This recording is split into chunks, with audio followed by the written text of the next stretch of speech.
تیروي خو ژوندون ځان د پاره هر څوک تیروي خو ژوندون ځان د پاره هر څوک ژوند هغه دی چې د بل خدمت کې تیر شي. السلام علیکم ډیر ښاغلو قدرمندو مینوالو، زه ابرار حسرت تاسو ته مخاطب یم. هیله لرم امید لرم چې تاسو ټول به روغ جوړ خوشاله او سوکاله یې. ګرانو مینوالو، د الله تعالی ډیر بابرکته میاشت رمضان المبارک میاشت. په رمضان المبارک میاشت کې دلته کې د نوشهره ضلع او ډیر تاریخي کلی بانډه شیخ اسماعیل کې یو تنظیم جوړ شوی دی، ښيګړه فاؤنډيشن بانډه شیخ اسماعیل رحمت الله علیه. د ښيګړه فاؤنډيشن ډیر زیات خدمات کړي دي او د بیوسو سره او بیکچو خلکو سره ډیر زیات امداد کړي، ډیر مدد کړي دي. په سخت لاس کې د هغو سره ډیر مرسته کړي ده. نو زه نن راغلی یم د نن بیا د روژې باره کې د رمضان باره کې یو پروګرام را جوړ کړی دی د غریبانو دپاره، د بیوسو دپاره،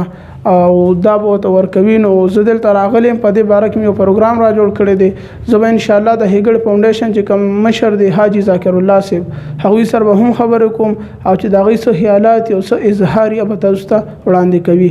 نو زه حاجي ذاکر الله صاحب ته خواست کوم چې راشي او تاسو ته مخاطب شي. السلام علیکم حاجي ذاکر الله صاحب. وعلیکم السلام حسرت صاحب، خیر دی؟ ټیک ټاک خیریت دی جی. تاسو ډیره زیاته مننه کوم چې موږ له وخت راکو. او بل دا خبره چې تاسو چې دا کوم کار روان کړی دا خو ماشاءالله ډیر ښه کار دی د انسانیت د خدمت دپاره، د غریبو خلکو دپاره، د بیوسو او بیکچه خلکو دپاره. تاسو په دې باره کې څه ویل غواړئ؟ ډیره مننه. بسم الله الرحمن الرحیم. حسرت صاحب چې تاسو دونه ټایم وایستو او مونږ ته رالی او ډېره ښه موقع کې چې کوم دی نو موږ سره تاسو ملو شوئ. الحمدلله نن زمونږ د رمضان پیکیج د تقسیمولو ورځ ده او په دې باره کې به تاسو سره خبرې وکړم.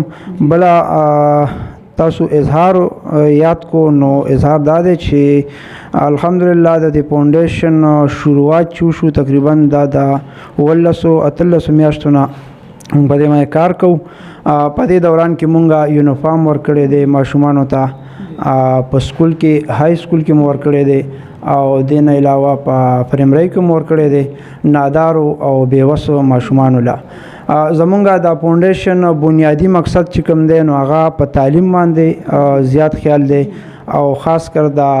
نادارو او د غریبانانو بیوسه بیکچه خلکو ماشومانو سره امداد کول دي. هغه که د پیس په شکل کې دي، که د کتابونو په شکل کې دي او که د یونیفارم په شکل کې دي، نو هغې ته مونږ کوشش کوو چې مونږ لکه تعلیم باندې زیاته توجه ساتو. دې نه علاوه مونږ د پیکیج چې کوم دی فوډ پیکیج تقسیمول، نو دا مخکې مونږ تقریبا د په دې 18 میاشتو کې تقریبا مونږ دا 4 ځل وکړو. دا اوس رمضان پیکیج دی د 15 کورونو دپاره مونږ تیار کړی دی. دې کې جی مونږ سره چینی دي، چای ده، کجوري دي او روح افزا دی، دالونه دي پکې 2 قسمه، غوړي دي او اوړه دي. دا مونږ د ټول کلي په سطح باندې او د هرې محلې نه مونږ مشوره اخیستې ده او باقاعده مستحق خلک چې کوم دي هغې ته مونږ دا پیکیج ورکوو. څه ملګري زمونږ تللي دي دا تقسیمۍ لګیا دي او دې نه پس په هغه چې ختم شي نو بیا به راځي دلته کې. دې کې زمونږ د پیسو طریقه کار چې کوم دی نو په دې ډول دی چې مونږ دلته کلي کې دکانداران دي مونږ سره، هغې مونږ له 10 روپۍ ورځ راکوي.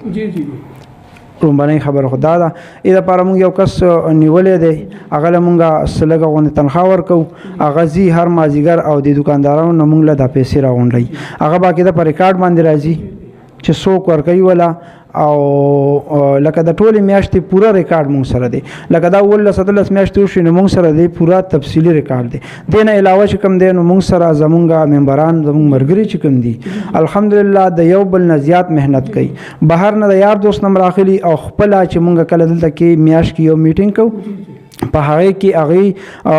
څومره پیسې چې مونږ ته د فاؤنډیشن ته راکوي نو دونه وس د هغوی نه دی. ستاسو دا یو خبره کټ کوم لږ مخکې کېږم خفه نه شئ. د ټول نه اهمه او ضروري خبره چې کومه ده که نه چې دا خیال دا سوچ دا ستاسو ذهن ته څنګه راغو، دا قدم تاسو څنګه اوچت کو؟ آیا نورې علاقې هم داسې شته ډېر غریب خلک یې پکې چې هغه علاقې کې هم ستاسو غوندې مشران راپاسي او داسې یو فاؤنډیشن داسې یو تنظیم جوړ کړي چې د بیوسه او بیکچه خلکو مرسته وکړي؟ دا قدم تاسو څنګه اوچت کو او ستاسو ذهن ته دا کانسپټ څنګه راغو؟ په دې حوالې سره خبرې وکړئ جی. حضرت صاحب زمونږ خو الحمدلله دا سوچ کم دی د سکول د وختونه دی ما سره چې کم مرګري دی کې د هغې او زما دا یو سوچو چې مونږ به داسې یو تنظیم جوړو او غریبانانو او بېوسه خلکو سره به امداد کوو. تقریبا د 5م کلاس نه زموږ دا سوچ را روان دی. 5م کلاس کې مونږ یو تنظیم جوړ کړو او بیا ختم شو. هغه ټایم ډېره غریبي وه، کمزوري وه. بیا نه پس مونږ په سن 1998-97 کې مونږ یو تنظیم جوړ کړو. هغه د کلي په سطح مونږ جوړ کړی و چې کې مونږ تنبوان اخیستي او د قبر سامان مو اخیستی و. هغه دې سره سره چې کوم دی مونږ ټینټونه اخیستي و چې هغه به په اجره کې هم لګېدو او په کور کې هم لګېدو د تنبوانو. بیا هغې کې هر کلي کې مخالفت وي، نو دا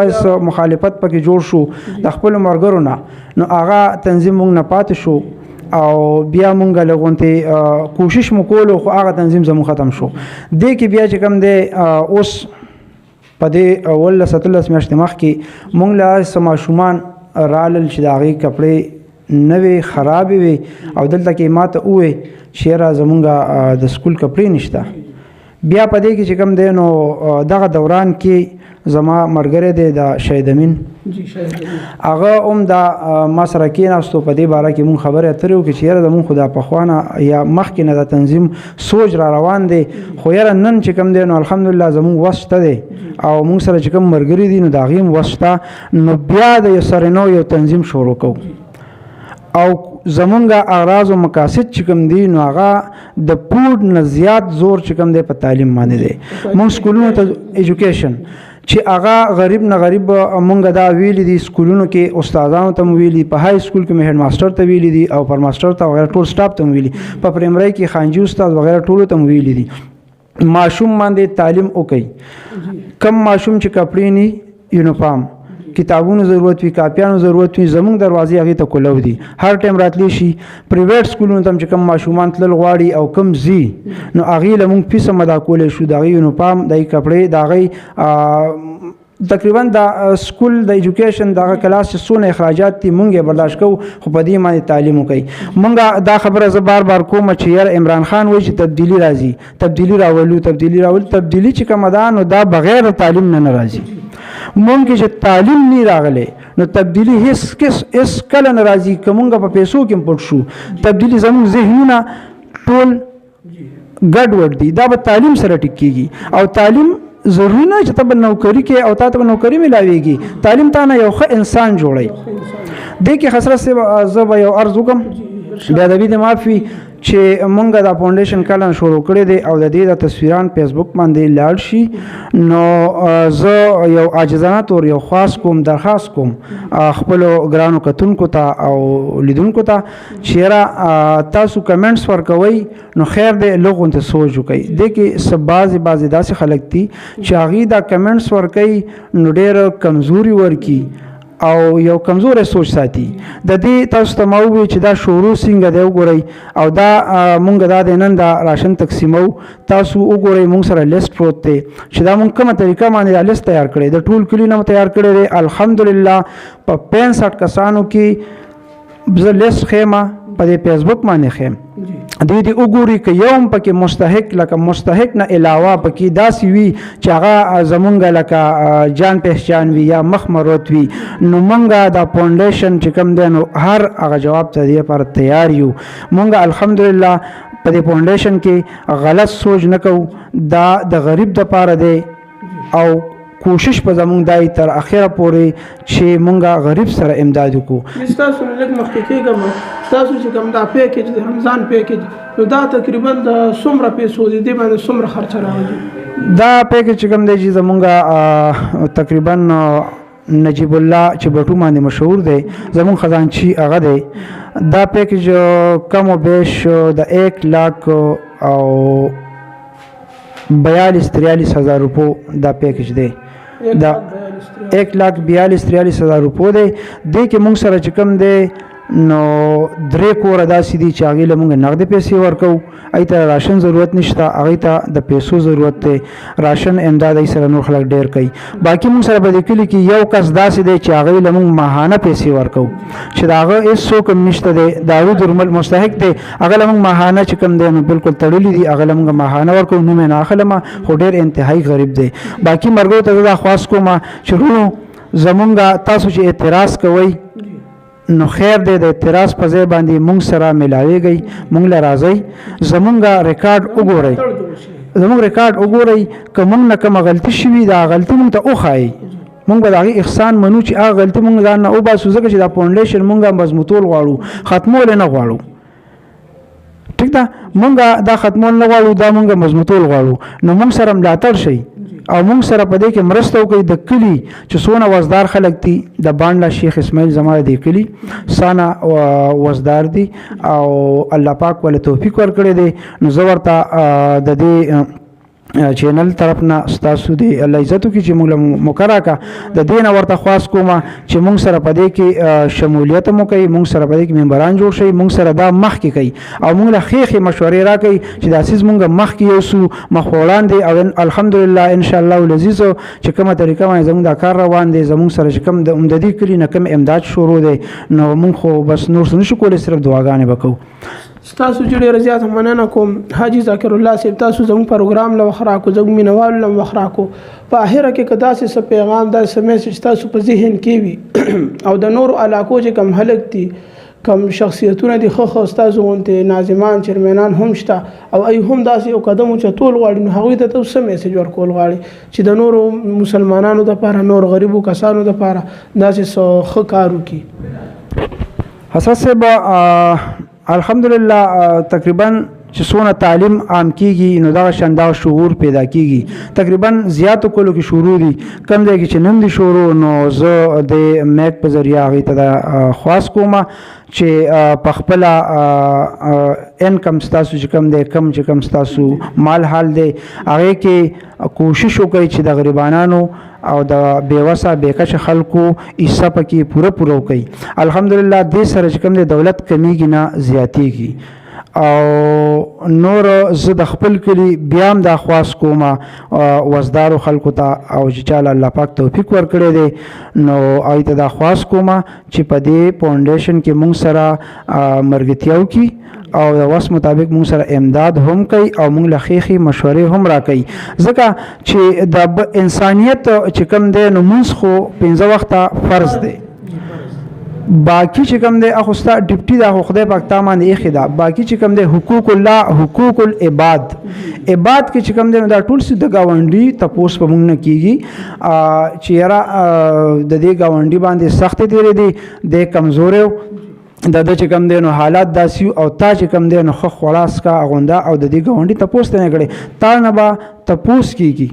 د انسانیت تپوس پکېږي د انسان تپوس چې کوم دی لکه دا زمونږ کار دی دا زمونږ ډیوټي ده چې مونږ به دغه شان د کلو کې خپل اولس کې چاپېچل کې مونږ به ګورو او چې کوم نادار خلک دي غریبانان خلک دي د هغې دپاره مونږ سوچ کوو او هغې به ځان سره راوچتو دا نه چې یاره یو غریب دی او پرېږده بس دی غریب ښه دی او زه مالدار یم به پرېږده چې زه روان یم او دې لاندې نه کوشش به کوو ځکه چې الله پاک مونږ له وخت راکړی دی او د دې به مونږ نه تپوس کوي هر انسان نه به د دې تپوس کېږي چیرې دا ستا په دې چاپېچل کې ستا په دې ګاونډ کې دا بېوسه بېکچه خلکو او تا چې کوم دی نو خلص کله خپله عیش عشرت کولو او د دوی ته اړوس تپوس نه دی کړی الله پاک پر دې تپوس کوي ځکه چې دا زموږ باندې فرض دی دا زموږ ډیوټي ده حسرت صاحب خبرې ما ډېرې اوږدې کې زه به بخښنه غواړم که ما نه څه کمې زیاتې شوي بیا هم زه د کمنټس ورکولو والا ته عاجزانه خواست کوم کاشف صاحب هم ولاړ دی چې رونو زما مشرانو زما کشرانو ډېر په عاجزۍ درته وایم چې که ستاسو څه اعتراض وي